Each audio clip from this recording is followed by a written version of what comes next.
محترم سامعین گرامی، انسان اس کائنات میں بالکل ایک معمولی سی مخلوق ہے، لیکن انسان اپنے آپ کو بڑا سمجھتا ہے اور سرکشی پر، اللہ کی نافرمانی پر اتر آتا ہے اور یہ سمجھتا ہے کہ مجھے کوئی پوچھنے والا نہیں، اس نظام کو کوئی چلانے والا نہیں، ہماری مرضی، ہم جیسے مرضی زندگی گزاریں، قانون بنائیں، نظام چلائیں، ہمیں کوئی روکنے ٹوکنے والا نہیں، کوئی پوچھنے والا نہیں۔ لیکن انسان کی یہ غلط فہمی وقتاً فوقتاً دور ہوتی رہتی ہے۔ اگر کوئی عبرت حاصل کرنے والا ہو، سمجھنے والا ہو، تو اس کے لیے اس کائنات میں،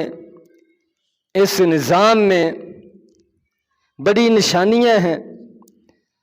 بڑے سبق ہیں، اور اپنی حقیقت کو پہچاننے کی طرف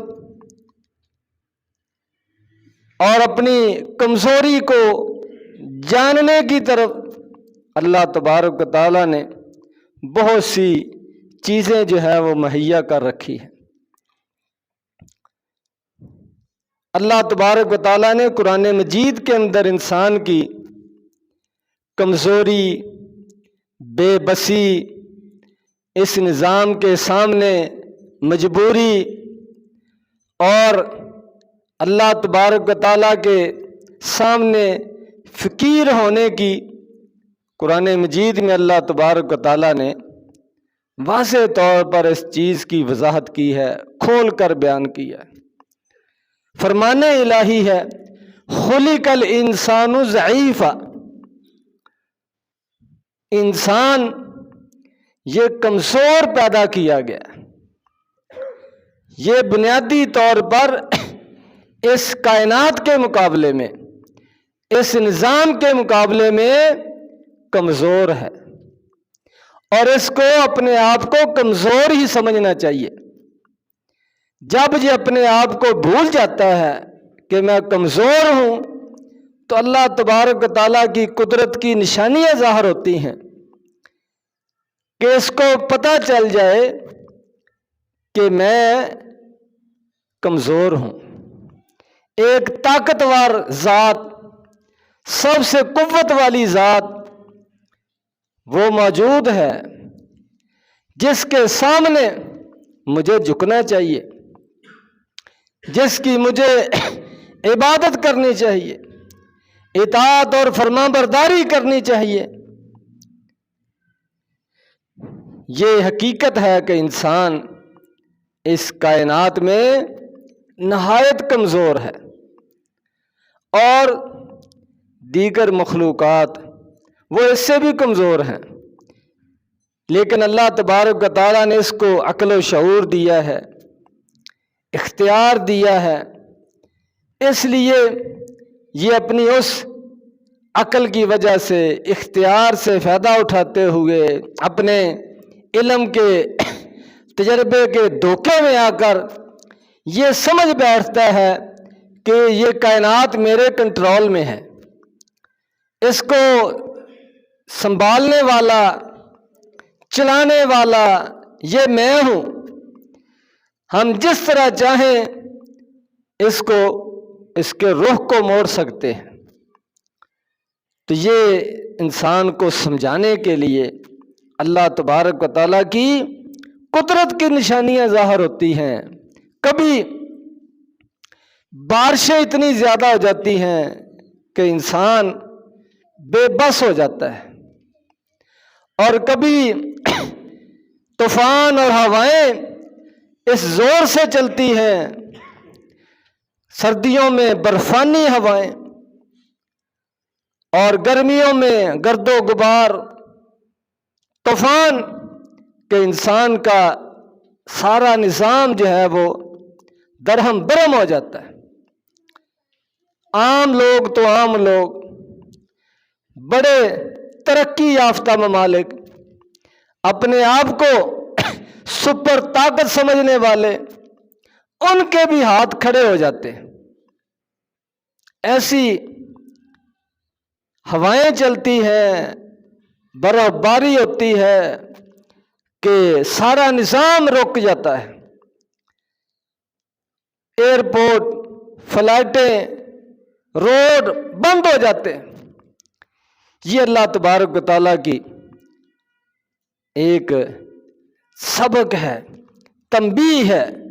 اللہ تبارک و تعالیٰ انسان کو جھنجھوڑتے ہیں کہ دنیا میں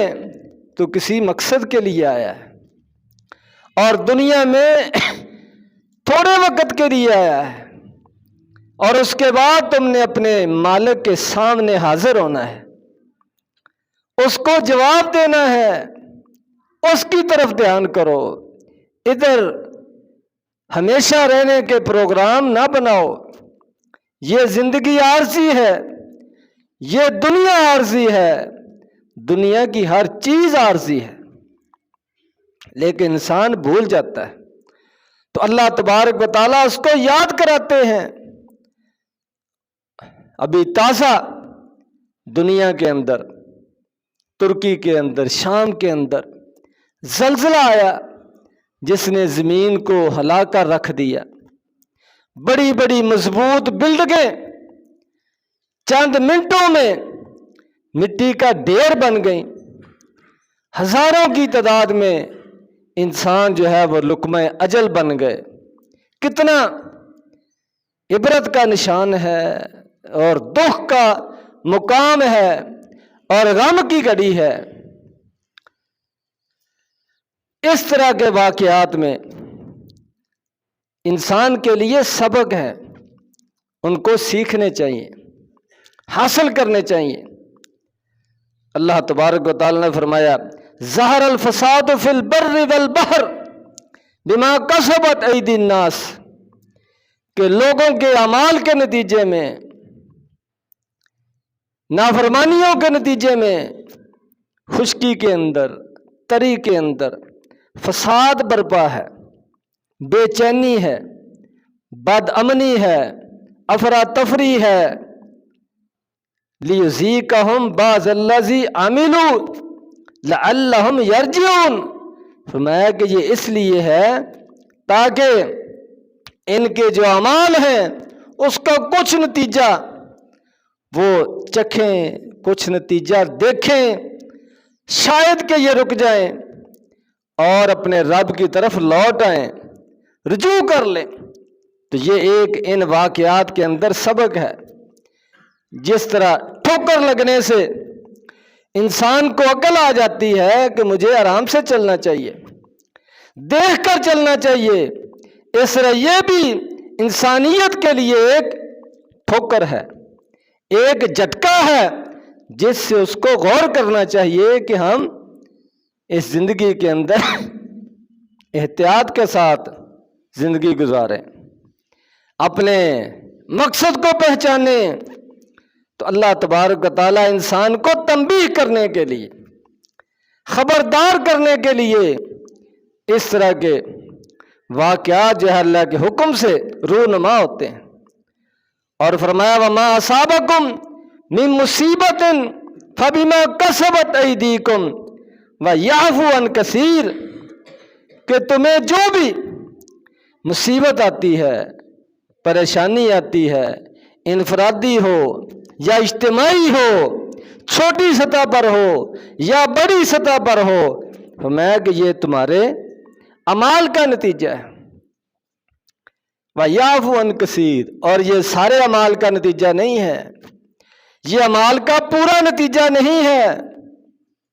وَيَعْفُو عَنْ كَثِيرٍ، ابھی تو بہت زیادہ انسانی غلطیوں سے اللہ تبارک و تعالیٰ درگزر فرماتے ہیں۔ فرمایا کہ اگر پورا حساب ہونا شروع ہو جائے تو انسان تو کیا کوئی اور بھی زندہ اس زمین پر نہ بچے۔ اتنا زیادہ لوگ انسان اللہ کے اپنے رب کے باغی ہو چکے ہیں، اس کو بھول چکے ہیں، اس کی پہچان کو ختم کر چکے ہیں، اپنی زندگی کے مقصد کو بلا بیٹھے ہیں۔ اور اس طرح کے واقعات کے اندر ایمان والوں کے لیے آزمائش بھی ہوتی ہے۔ فرمایا وَلَنَبْلُوَنَّكُمْ بِشَيْءٍ مِّنَ الْخَوْفِ وَالْجُوعِ وَنَقْصٍ مِّنَ الْأَمْوَالِ وَالْأَنفُسِ وَالثَّمَرَاتِ وَبَشِّرِ الصَّابِرِينَ کہ ہم خوف کے ذریعے سے، بھوک اس کی وجہ سے، مالوں کے کاروبار کے نقصان کی وجہ سے، جانوں کے ضائع ہونے کی وجہ سے، پھلوں کے ضائع ہونے کی وجہ سے ہم تمہیں آزمائیں گے، تمہارا امتحان لیں گے، تمہیں سمجھائیں گے کہ یہ اللہ تبارک و تعالیٰ کی کائنات ہے، یہاں اللہ تبارک و تعالیٰ کا حکم چلتا ہے، اس کو پہچانو۔ تم اپنی مرضی یہاں پر نہیں کر سکتے، مرضی کرنے کی ایک حد ہے، اس سے آگے نہیں بڑھ سکتے۔ فرمایا بشر الصابرین، اور صبر کرنے والوں کو خوشخبری سنا دیں۔ ایمان والوں کے لیے اس طرح کے واقعات کے اندر صبر کا حکم ہے، اللہ تبارک و تعالیٰ کی طرف رجوع کرنے کا حکم ہے، اور اپنے آپ پر نظر ثانی کرنے کا، اپنے اخلاق پر، اپنے اعمال پر، اپنے عقیدے پر، اپنے طرز عمل پر، اپنی زندگی کے طور طریقوں پر غور و فکر کرنے کی ضرورت ہے۔ یہ گویا کہ وقتاً فوقتاً اللہ تبارک و تعالیٰ انسان کو روکتے ہیں کہ وہ تھوڑا سا رکے، غور کرے کہ میں کہاں جا رہا ہوں، کدھر جا رہا ہوں۔ تو مومنوں کے لیے آزمائش بھی ہے، اور جو صبر کرتے ہیں، زبان پر حرف شکایت نہیں لاتے، اللہ کا فیصلہ تقدیر اس پر ایمان رکھتے ہیں، فرمایا کہ پھر ان کے گناہوں کی معافی ہوتی ہے اس طرح کی آزمائشوں کے ذریعے سے، اور درجات کی بلندی ہوتی ہے۔ یہ بھی نبی کریم صلی اللہ علیہ وسلم نے فرمایا، بلکہ آپ نے فرمایا اشد الناس بلاء الانبیاء، کہ سب سے زیادہ آزمائش، امتحان یہ اس کائنات کی سب سے معتبر محترم شخصیات انبیاء کرام، سب سے زیادہ امتحان ان کا ہوتا ہے، سب سے زیادہ آزمائش ان پر ہوتی ہے۔ یعنی نیک لوگوں پر بھی اس طرح کے مرحلے آتے ہیں، ثم الامثل ثم الامثل، پھر جتنا زیادہ ایمان میں کوئی مضبوط ہوگا، نبیوں کے قریب ہوگا، اس کے بعد اتنا زیادہ اس کا امتحان لیا جائے۔ تو اللہ تبارک و تعالیٰ مختلف انداز سے انسانوں کو آزماتے ہیں، مسلمانوں کو بھی آزماتے ہیں، کافروں کو بھی آزماتے ہیں۔ مسلمانوں کی آزمائش آئے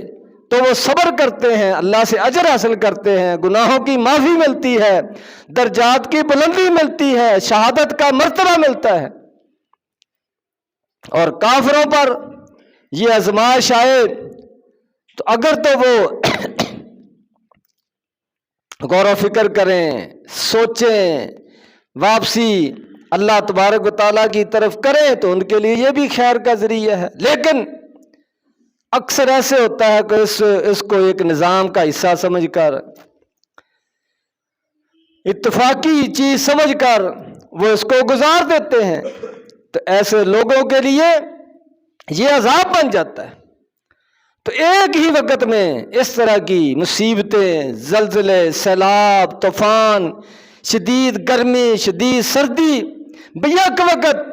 کسی کے لیے آزمائش ہے، کسی کے لیے عذاب ہے، اور کسی کے لیے درجات کی بلندی کا ذریعہ ہے، کسی کے لیے گناہوں کی معافی کا ذریعہ ہے۔ یہ ہر آدمی نے اپنے طرز عمل سے وہ ثابت کرنا ہے کہ میں اس کو کس نظر سے، کس زاویے سے دیکھتا ہوں اور اس سے کیا مجھے حاصل ہوتا ہے۔ یہ ہر ایک کی اپنی قسمت ہے۔ تو اس طرح کے موقعوں پر مومن کے لیے یہی ہے کہ وہ صبر کا مظاہرہ کرے، استغفار کرے کثرت کے ساتھ، اللہ تبارک و تعالیٰ کی طرح رجوع کرے، توبہ کرے، اپنے گناہوں کی معافی مانگے، اور جو اس کے اندر کمی پائی جاتی ہے اس کو ختم کرے، نیکیوں کی طرف رجحان کرے، اللہ تبارک و تعالیٰ کے راستے میں صدقہ خیرات کرے۔ اور اس کے ساتھ ساتھ اس طرح کے واقعات ان لوگوں کے لیے بھی امتحان ہیں جو محفوظ رہتے ہیں کہ یہ بچ گئے ہیں، یہ اس سے کیا سبق حاصل کرتے ہیں کہ اپنی باری کا انتظار کرتے ہیں، یا اپنے مصیبت میں گرے ہوئے مسلمان بھائیوں کی مدد کرتے ہیں، تعاون کرتے ہیں۔ تو مومن آدمی، مسلمان آدمی، وہ فوراً اپنے مسلمان کی تکلیف کو اپنی تکلیف سمجھتا ہے، اس کو محسوس کرتا ہے اور سوچتا ہے کہ میں اس کی کس لحاظ سے مدد کر سکتا ہوں، اس کے کام آ سکتا ہوں۔ یہ بھی اس طرح کے واقعات کے اندر امتحان ہے، آزمائش ہے۔ فرمایا نبی کریم صلی اللہ علیہ وسلم نے، جو آدمی کسی مصیبت زدہ پریشانی میں گرے ہوئے کی مصیبت کو ختم کرنے کی کوشش کرے، اس کی پریشانی کو ختم کرے، اس کے کام آئے، اس کا تعاون کرے، اس کا سہارا بنے، تو فرمایا اللہ تبارک و تعالیٰ قیامت والے دن اس کی پریشانیوں کو ختم کریں گے، اس کی مصیبتوں کو ختم کریں گے، قیامت کے دن کی آزمائشوں سے، فتنے سے اس کو محفوظ کریں گے، بچائیں گے۔ تو یہ ہم سب کے لیے یہ اسلام کی تعلیم ہے کہ ہمارے مسلمان بھائیوں پر، ہمارے پڑوسیوں پر یہ مصیبت کا وقت آیا ہے۔ وَيُؤْثِرُونَ عَلَىٰ أَنفُسِهِمْ وَلَوْ كَانَ بِهِمْ خَصَاصَةٌ، کہ وہ دوسروں کو اپنے اوپر ترجیح دیتے ہیں اگرچہ ہم خود بہت سارے مسائل کے اندر گرے ہوئے ہیں، ابھی تک سیلاب والے علاقے اپنی جگہ پر بحال نہیں ہوئے، لیکن اس کے باوجود جب دوسرا بھائی پریشانی میں ہو، مصیبت میں ہو، تو جہاں تک ہو سکے اس کا تعاون کرنا چاہیے۔ تو الحمدللہ مسلمانوں نے، مسلمان حکومتوں نے ترکی اور شام کی مدد کے لیے اپنے وفد بھیجے ہیں